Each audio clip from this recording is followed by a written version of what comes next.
Hi YouTube, it's Joshua Miles and welcome back to my channel. Today's video is going to be yet another solved case for my Curious Case series, a case actually from Michigan in the United States. Make sure you're subscribed to this channel and that you've hit that bell icon so you can be notified every single time that I post a brand new Curious Case episode just like this one.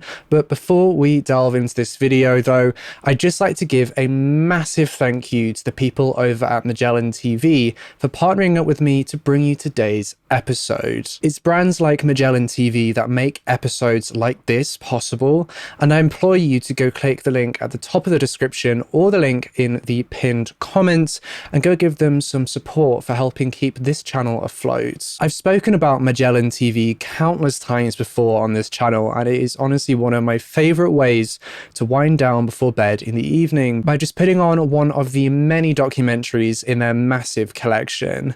I'll be honest, I sometimes put on a Magellan TV documentary, climb into bed and drift away to sleep. They have true crime, history, science, space and nature documentaries available to stream on demand on their service, which is perfect for when you want to expand your knowledge on a wide range of different topics. Magellan TV was created by filmmakers and their producers alongside talented curators to ensure the content available on their service is the most premium available out there. I gave you a recommendation to go watch the last time I worked with Magellan TV, and if you watched that docuseries, then let me know your thoughts on that series by tweeting it to me. But since then, I've actually stumbled upon the documentary The Real Sherlock Holmes. This show exposes a lot of facts and truths about the man Sherlock Holmes was based upon, Dr. Joseph Bell. You can watch this documentary and so many more in 4K at no extra cost. Magellan TV have been kind enough to hook you up with a 1-month free trial membership if you use the link try.magellantv.com/Joshua Miles. You can find this link at the top of my description and in the pinned comments. I also just want to quickly say that my laptop has broken, the laptop that I used to edit, so please excuse if the next few episodes aren't as tightly edited as usual. Also, can someone tell me why laptops are so expensive nowadays? Honestly, it's a bit rude. Anyway, with all that being said, let's delve right into this case.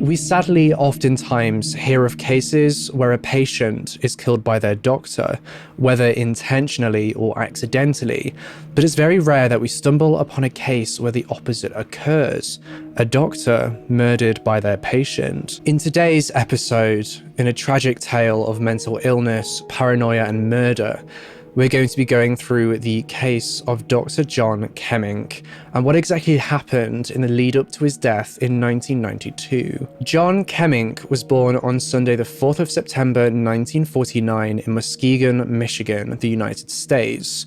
Now, not all too much is known about John's early childhood, but what we do know is that in the late 60s, he attended Hope College in Holland, Michigan. He graduated in 1971 with the highest honors bachelor's degree in the medical field and went on to study at the University of Michigan Medical School, graduating from there in 1975 with his medical degree. Following that, the now Dr. John Kemink went to San Francisco for his general surgical residency before returning back to the University of Michigan to complete his residency in otolaryngology and a fellowship in otology, neurotology, and skull base surgery.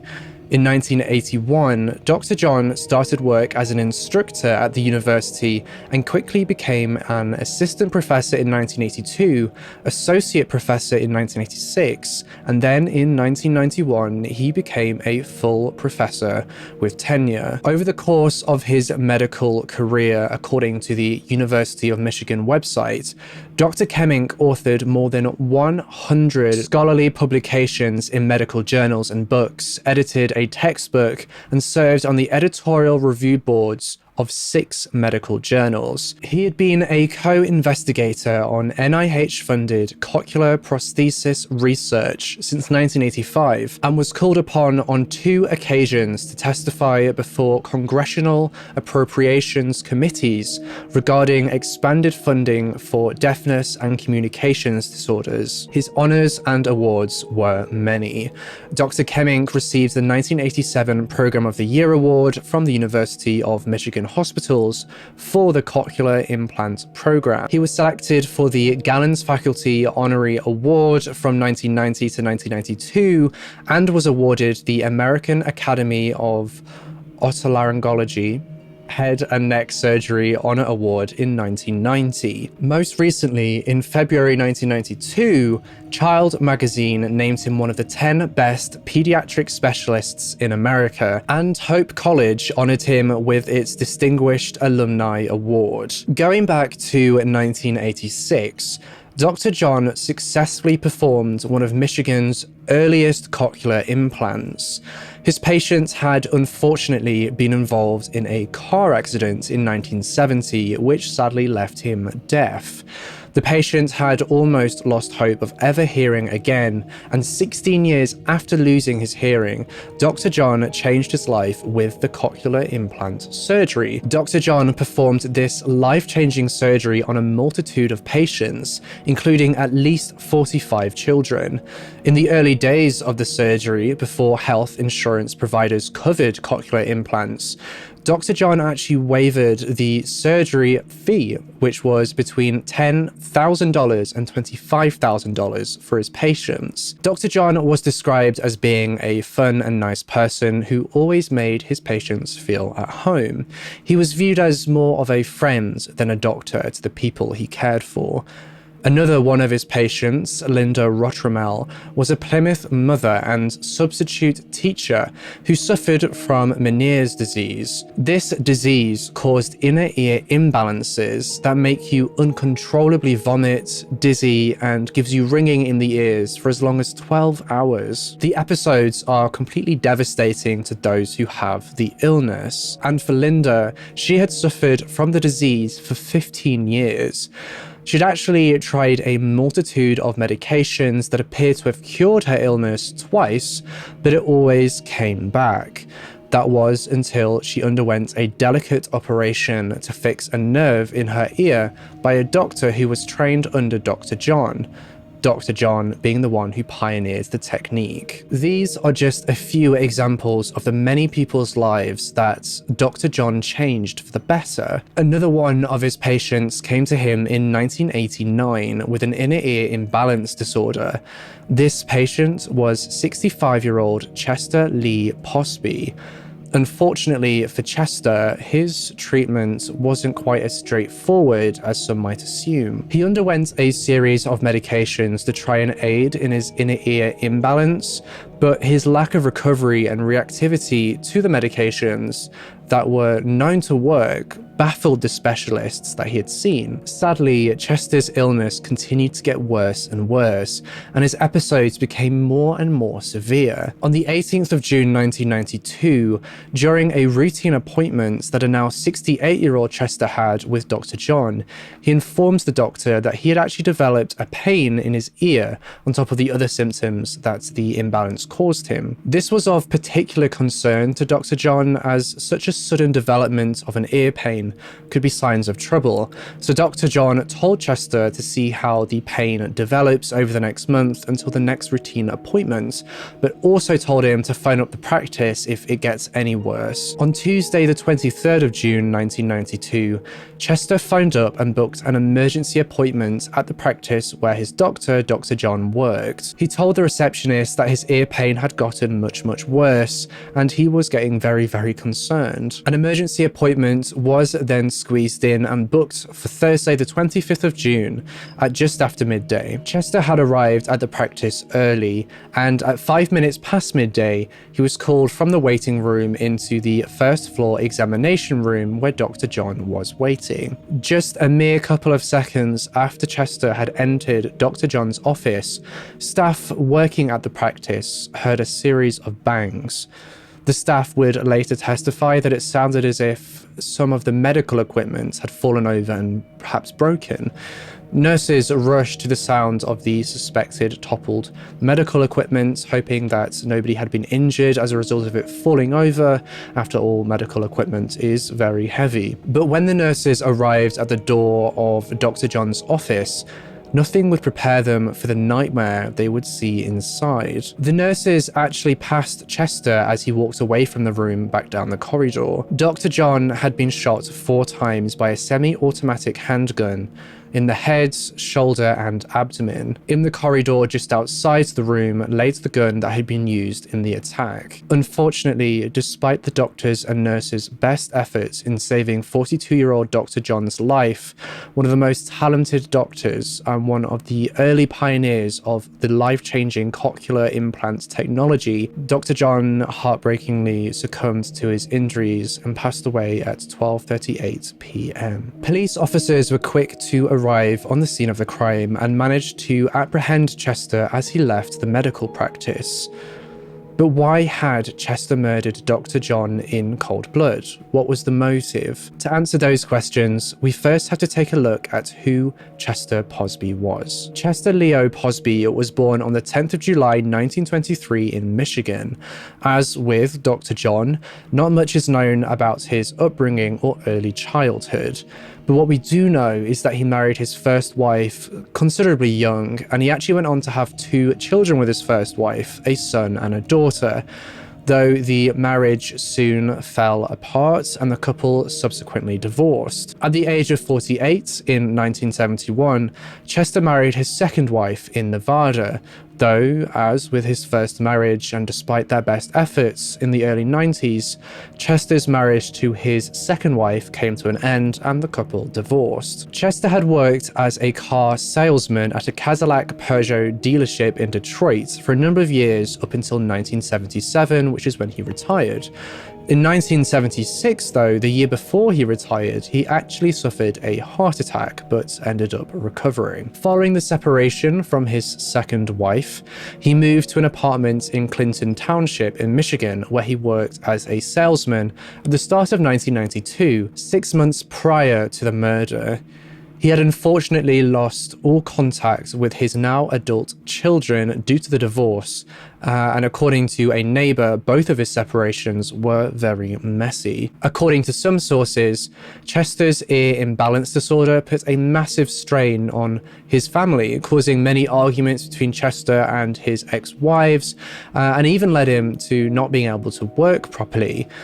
Estranged from his children and alone at the age of 67, he was described by his neighbors at the apartment complex where he lived as being somewhat of a loner. The neighbors that lived around Chester seemed to be split between 2 different views of him, one being that he had a very quick temper and the other being that he was just a regular nice guy. One of these neighbors told the media that Chester was a shy man who was kind to her children and never appeared to be the cranky individual depicted by some of the other neighbors. Another neighbor told the media that he had heard Chester yell at some of the kids that played in the complex, but he had never gotten violent. A teenager who lived close to Chester's apartment further told the media that Chester was a weirdo who complained about the littlest of things. On one occasion, the teenager was lying out on the grass basking in the sun, and Chester shouted at him to stay out of the sun and to water the grass instead of just lying on it. Yet another neighbor described an account where Chester had almost knocked their front door down as the neighbor's radio was so loud that he couldn't hear his television. Jim Farishone was more than just a neighbor to Chester. He had actually aided Chester with some physical therapy almost daily for around a month. You see, Chester had knocked on his door late one night and asked Jim for some help as his balance was really bad. He showed Jim exactly what he needed help with, an exercise that he had learnt from physical therapists to aid in his balance. And Jim did as Chester asked. Chester's ear imbalance disorder played havoc on his life, and the repeated failure of medications to help him, along with his failed marriages, evidently began to take a major toll on his mental health. It seems like a fairly straightforward motive.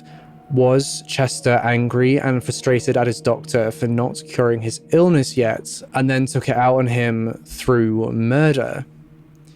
No. The real motive was far more rooted in a paranoid conspiracy.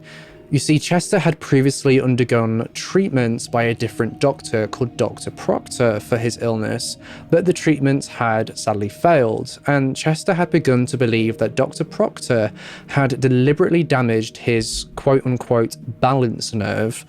And for that, Chester absolutely hated this doctor. Dr. John had decided that surgery on his ear might be the best next step in treating his imbalance disorder, and had actually referred him to Dr. Proctor for the surgery. As a result of this referral, Chester believes that Dr. John Kemink and Dr. Proctor were conspiring together to perform a brain operation that would kill him.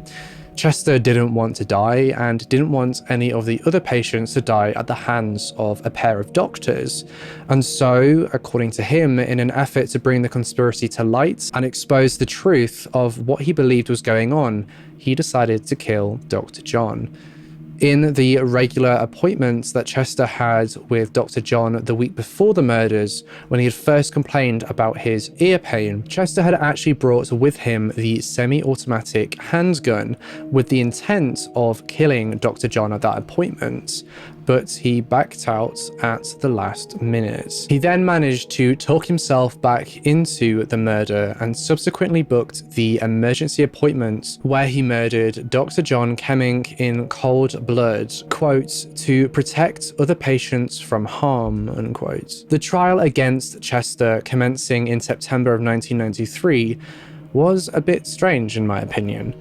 It was indisputable that Chester had shot and murdered Dr. John, and so Chester was charged with murder in the first degree, and he actually pled guilty to first-degree murder, but mentally ill of first-degree murder. This meant that the defense had to prove that Chester was, in fact, mentally ill at the time of the murder. From the time since he was arrested and when the trial finally commenced, Chester had been on a course of antipsychotic medications. 4 expert witnesses testified in the trial, 3 of which testified for the defense, and 1 testified for the prosecution. The defense was trying to prove that Chester wasn't criminally responsible for the murder of Dr. John Kemink, as he was legally insane at the time of the homicide. Chester was diagnosed by a psychiatrist as suffering from paranoid persecutory delusional disorder, and testified in court that Chester wouldn't have had the capacity to recognize the wrongfulness of his actions and thus wouldn't have been able to conform his conduct within the law. A second psychiatrist testified that Chester, according to his own diagnosis, suffered from persecutory delusional disorder, and that, as with the first psychiatrist, did not have the ability to distinguish wrongfulness in his actions. The third psychiatrist testified the same findings as the previous 2, but stated that Chester was actually suffering from paranoid delusional disorder. Paranoid delusional disorder is a type of serious mental illness called a psychosis, in which a person cannot tell what is real from what is imagined. The main feature of this disorder is the presence of delusions, which are unshakable beliefs in something untrue. Whereas persecutory delusional disorder occurs when someone believes others are out to harm them, despite evidence to the contrary. Whether people with this condition think co-workers are sabotaging their work, or they believe the government is trying to kill them, Persecutory delusions vary in severity. Some individuals with persecutory delusions believe they have to go to great lengths to save themselves and stay safe, and consequently they may struggle to function normally. Whichever the case, the defense pushed to the courts that Chester was suffering from some form of delusional disorder at the time of the homicide, and thus wasn't criminally responsible for the murder. The fourth psychiatrist, the one who testified for the prosecution, did agree that Chester was mentally ill at the time of the shooting, but he believed that he did have the capacity to distinguish the wrongfulness of his actions, believing him to be legally sane at the time. He went on to testify that he believes that the shooting had nothing to do with Chester's delusional disorder, but was rather carried out due to Chester's anger at Dr. John Kemink for betraying his trust and referring him to the other doctor. As previously stated, Chester had been on antipsychotic medication for his delusional disorders, and in an interesting move from the defense team, they requested that Chester stopped taking this medication so that the jury could observe him as he was at the time of the shooting. The court actually denied this request on the grounds that the state's interest in maintaining Chester's trial competency outweighed this. Chester had only been found fit to stand trial due to the antipsychotic medications he had been taking, and without it, he would be unfit, and it would therefore violate his right to a fair trial. The request was then resubmitted, stating that Chester could stop taking his medication on a Friday, giving 3 days of not being medicated and allowing the medication to wear off, and then allowing the jury to observe him in his unmedicated state on the following Monday, though this request was again denied by the court. Ultimately, the jury came to their verdict. They found Chester Posby guilty but mentally ill of first-degree murder.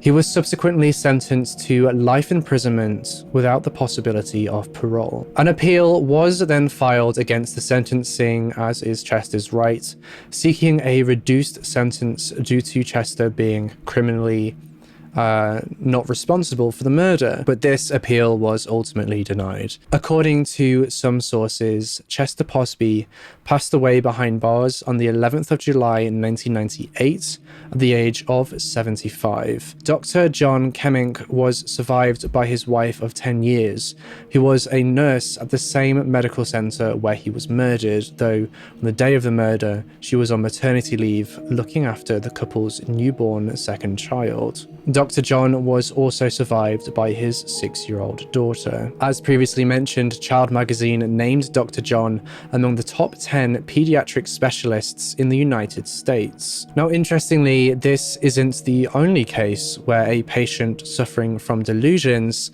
has murdered their doctor. According to an article in the Washington Post, on the 21st of July 2011, a pair of psychiatrists were having lunch together discussing work, when one of the psychiatrists, 71-year-old Mark Lawerence, told his colleague that he was very concerned about one of his patients. He explains that this patient, a woman, had become very, very paranoid and begun to blame all of her problems on him. Mark's colleague sensibly told him that he needs to get this patient a consultation from somebody else if she was getting paranoid about him. And Mark agreed to this. He said this was a good idea.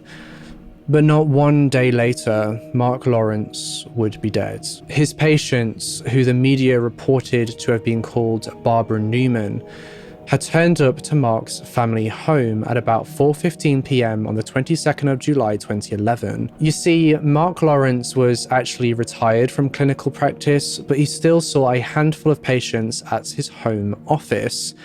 He had received his degree in 1961 from Amherst College and his medical degree from Harvard Medical School in 1965. Mark then went on to train in mental health centers and psychiatric facilities.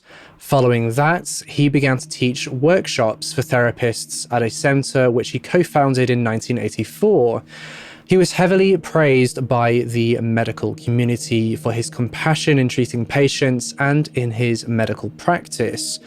But when Barbara Newman showed up at his house that fateful afternoon, She wasn't intending on having a therapy session. She had brought a gun with her, and with Mark's wife still in the house, she shot and murdered Mark before turning the gun on herself in a murder-suicide. Violence from patients towards medical professionals isn't a mental illness exclusive occurrence. Violence can occur in all walks of the practice, from the emergency room to specialized wards. Though, thankfully, the vast majority of cases do not end in the same tragic way as either of the two cases discussed today. And that's everything I have for you in today's episode.